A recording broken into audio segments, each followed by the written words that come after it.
Hey, what's up, everyone? We're launching into episode 3 of Rob K's Corner of the End Zone today. I'm Rob Clyfield, and I'm extra excited to dive into this week's topic, because as you'll find out soon enough, it's near and dear to my heart, and a fairly integral part of the person and player I used to be. As you discovered in last week's video, I grew up toting the rock, juking defenders and racing to daylight. But eventually, I morphed into a different animal, one that was focused on stopping ball carriers rather than becoming one. I started every varsity game of my high school career, from week 1 of my sophomore season to the state semifinals my senior year. But I was hardly the same player in terms of my abilities and my appearance at the end of my prep career compared to when it started. That's in part because I found new role models, and I attempted to mirror my game after some of the era's most polished front 7 defenders, guys who popped off the screen on Sundays and made extreme effort plays look easy. And also because my body was rapidly changing, and I slowly but surely began filling out my frame. I'd be lying if I said there was one specific player whose game I tried to emulate, but there were a handful of hard-nosed, head-to-the-grindstone superstars who continually caught my attention and quietly served as some form of inspiration for me on Friday nights under the lights and during my one-year stint with the Arizona Wildcats football team. Ironically, I think you'll learn a lot more about me and my obsession with and approach to the game as we study 5 iconic linebackers who helped shape the final and favorite stages of my playing career.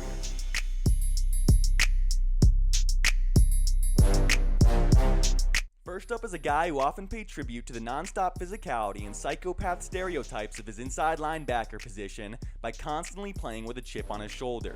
Checking in at number 5 is St. Louis Rams icon, James Laurinaitis.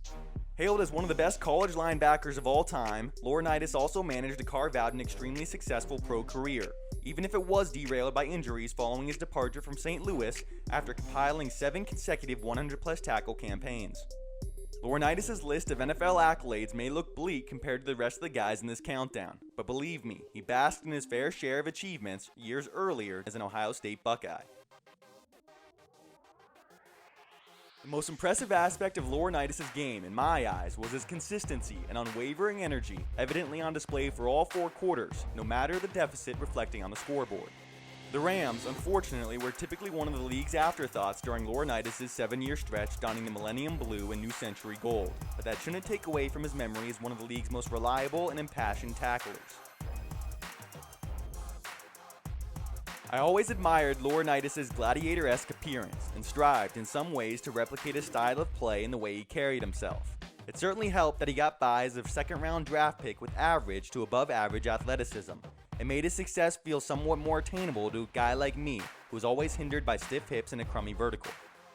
Next on my list is a guy who I naturally gravitated toward, because, like myself, he proved to be a late bloomer.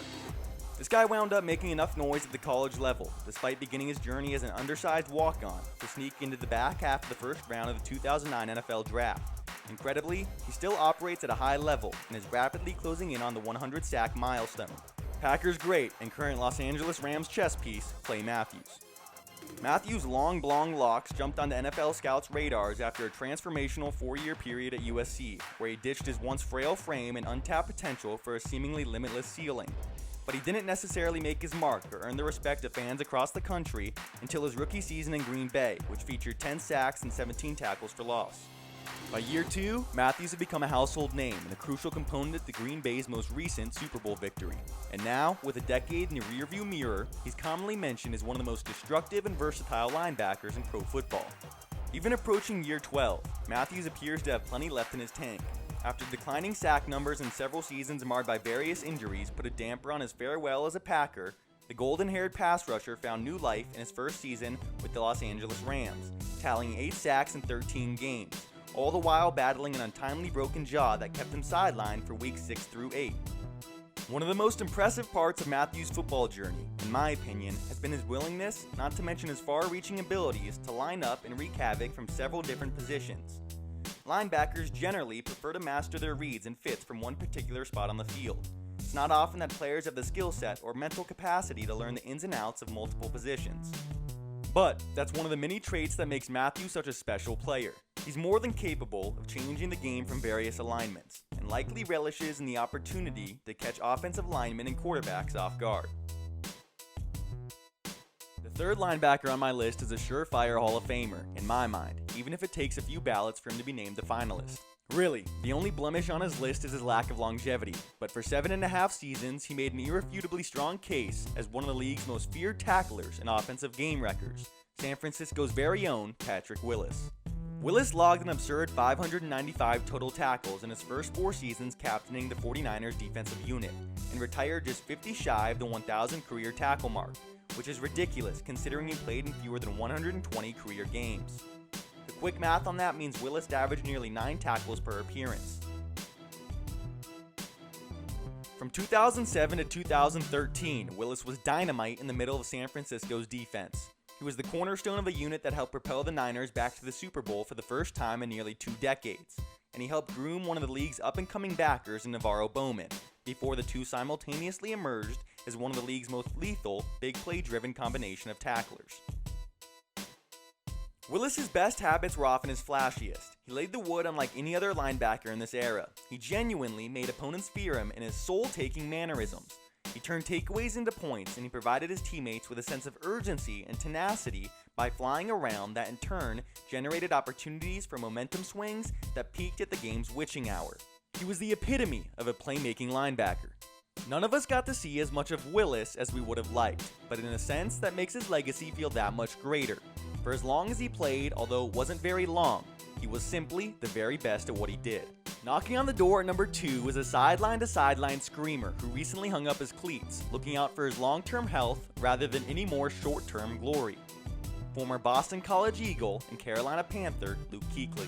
Kuechly was an instant star across the league, winning Defensive Rookie of the Year honors in 2012 and claiming his spot atop the linebacker throne just a season later after being named the NFL's Defensive Player of the Year in 2013. Like most great defenders though, Kuechly's career wasn't defined by the awards he earned or the honors he collected. His influence, strengthened by an undying desire to always outsmart his opponents and outwill the enemy, spread like wildfire among his Carolina teammates year in and year out, essentially elevating the Panthers' defense annually to heights they hadn't reached before.